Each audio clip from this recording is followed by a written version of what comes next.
What's up, folks? So today is the day. The fence is pretty much complete. We just tested out the charger. Everything is hooked up. Everything is working.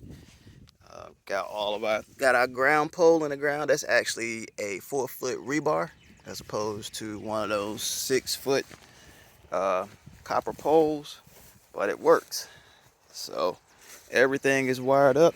Everything is working, and I will take you guys on a quick tour around the fence as soon as I get this all disconnected.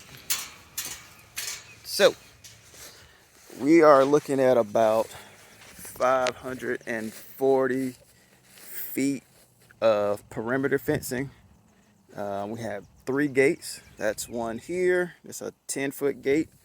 And we have a 4-foot gate here, one off to the side, and then there's one in the back for access for jumping out.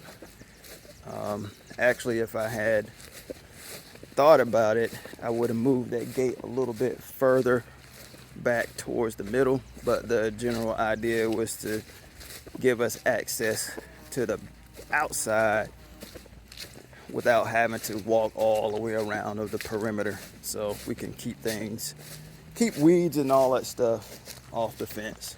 So we use a combination of T-posts, wood posts, trees, you name it.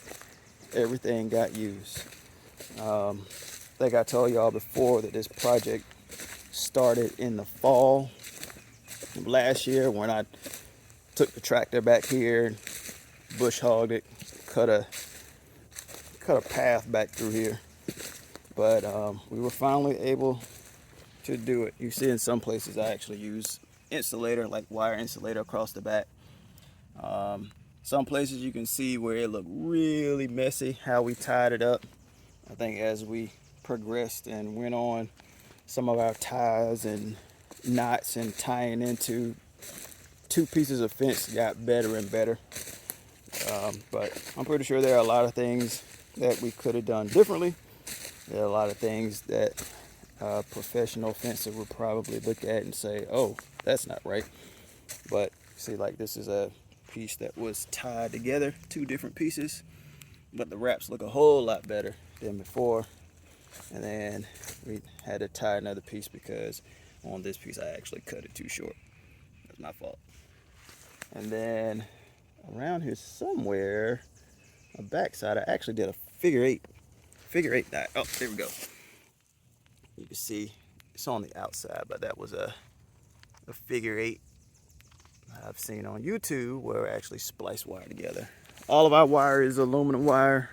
It's 17 gauge wire. You'll see we got a line across the bottom on the inside and the outside, and then the line across the top. Once everything was turned on, we are getting about 7,400 volts across everything.